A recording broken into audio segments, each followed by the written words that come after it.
Enlightenment is not something that is acquired, but it is already present from the outset. It is not a future goal, but it is the natural or original state of yourself and all things.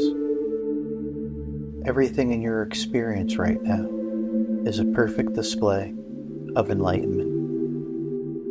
In this very moment, each thing inside you and outside you reveals enlightenment, just as it is.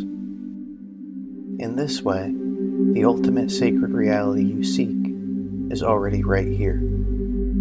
There is no separation or distance between the ultimate sacred reality and the ordinary reality of this world.